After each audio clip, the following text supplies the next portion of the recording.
I walked into my room expecting silence, stale recycled air, and the comforting hum of the station's night cycle. Instead, I found her sitting on the edge of my bunk like she'd always belonged there. The overhead lights were dimmed to a warm amber, casting her tall, narrow silhouette in soft shadows. Her skin shimmered faintly, not reflective exactly, but alive, like moonlight trapped beneath glass. She looked up when the door slid shut behind me, her eyes wide and luminous, pupils shifting like slow galaxies. She smiled.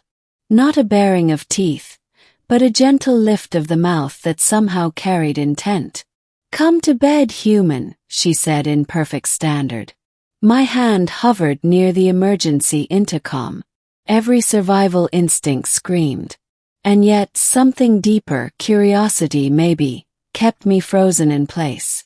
Her name was Liritich, cultural liaison of the Kalini Accord, a species humanity had met only 6 months earlier. First contact hadn't involved ray guns or invasions, just a cautious exchange of data and an awkward handshake that nearly broke a diplomat's wrist. The Kalini were taller than us, physically fragile but neurologically dense, with social instincts that made our own seem blunt and half-formed. I was no one important, just a systems engineer assigned to Deep Station Helios to keep ancient fusion regulators from melting down. My room was supposed to be off-limits to visitors, especially alien ones. Yet there she was, legs folded neatly, posture relaxed, as if this were the most natural place in the universe for her to be. "I think," I said carefully, "there's been a misunderstanding." My voice sounded small in the room. Lyrit tilted her head, frilled ridges along her neck fluttering in a way I'd seen Kalini do when confused or intrigued. She patted the bed beside her, the thin mattress dipping slightly under her touch. "Your species enters private spaces to rest and to bond," she replied. "You have been under severe cognitive strain for 73 days. My presence is appropriate." That didn't help. The Kalini approach to intimacy was a topic buried deep in xenopsychology briefings, usually followed by a dozen red warning icons. I swallowed. "Bonding doesn't mean the same thing to humans," I said. She studied me with unsettling focus, as if recording every micro-expression. "That," she said softly, "is why I am here." I'd met Lirich only twice before, both times in sterile conference rooms where translators and legal teams hovered like anxious ghosts. She'd asked questions no one else did, about why humans worked themselves to exhaustion, why we joked in the face of danger, why our music so often mourned things we'd never lost. When the station suffered a cascade failure 3 weeks back, I'd stayed awake for 48 hours straight to reroute power manually. She'd been there afterward, watching as medics scolded me and pumped fluids into my veins. "You burn brightly," she'd said then, almost reverently. I'd laughed it off.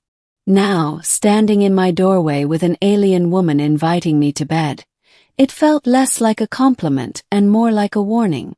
"I can't," I said. This isn't allowed." Lirich rose smoothly, her movements fluid despite her height. Up close, I could see fine patterns etched into her skin, bioluminescent veins pulsing gently in rhythm with her breath. She stopped an arm's length away, careful not to touch me. "Your rules are designed to prevent harm," she said. "So are ours. Among my people, to offer shared rest is to offer protection. To watch another while they sleep is a vow." Her eyes softened. "You are unguarded, human, even when surrounded by metal and weapons. That fascinates us." The intercom was still within reach. I didn't press it. Instead, I asked the question that had been gnawing at me. "Why me?" "Because you endure," she answered without hesitation. "Your species does not merely survive hostile environments. You adapt to them, internalize them. You turn suffering into narrative, fear into resolve. When the Helios reactor destabilized, others fled. You ran toward it. She placed a hand over her chest, a Kalini gesture of sincerity. We study strength. Yours is unique. I exhaled slowly, tension bleeding from my shoulders despite myself. This wasn't seduction. Not really. It was something stranger, a collision of cultures where intent mattered more than form.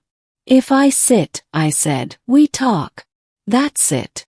Her smile returned brighter this time. Agreed. We sat on opposite sides of the bed, backs against the wall, the silence between us filled with the distant thrum of the station. Liritij asked about Earth, about rainstorms and gravity and why humans built cities near oceans that periodically tried to kill them. I told her about stubbornness, about hope disguised as foolishness. In turn, she spoke of the Kalini homeworld, a place of thin air and constant seismic shifts where sleep was once impossible without sentinels. We evolved trust as a survival trait, she said. To rest alone was to die. I realized then that her invitation hadn't been personal. It had been instinctive. A bridge extended without understanding if the other side knew how to cross it. At some point, exhaustion caught up with me. My head drooped, eyes burning. I hadn't slept properly in days. Liritij noticed immediately. She shifted slightly, careful, offering the space beside her without touching. Rest, she murmured. I will keep watch. Against my better judgment and every regulation, I lay back. The mattress was too thin, the room too quiet. Yet for the first time in weeks, my mind slowed. I didn't dream of alarms or fire. I dreamed of standing beneath an alien sky, unafraid. When I woke hours later, the lights had brightened to simulate dawn. Liritij was still there, seated, eyes alert. She hadn't moved. Word spread, of course.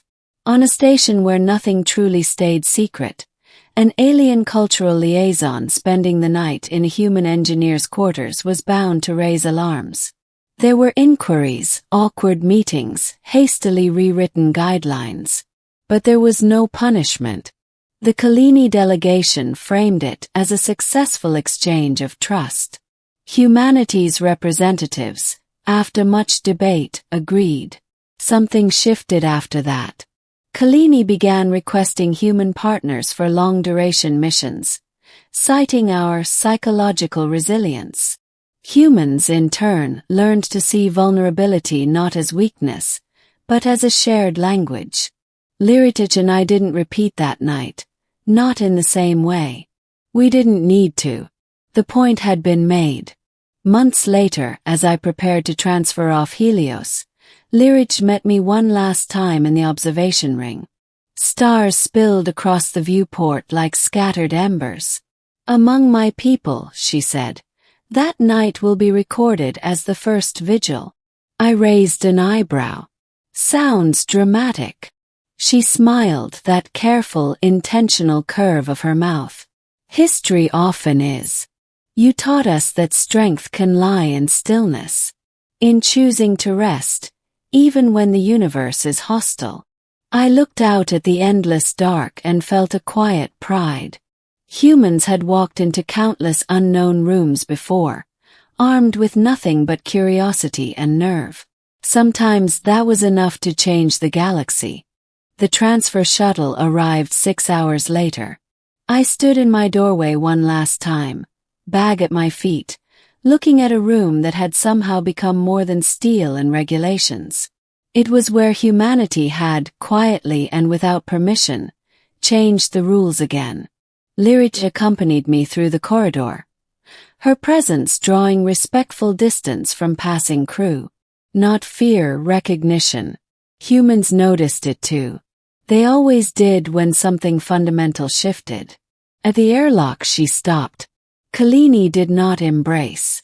They did not cling or weep. Instead, she placed 2 fingers lightly against my wrist, mirroring my pulse. You will continue to burn brightly, she said. But not alone. I nodded, unsure how to respond. Words felt insufficient. They often did when it mattered most.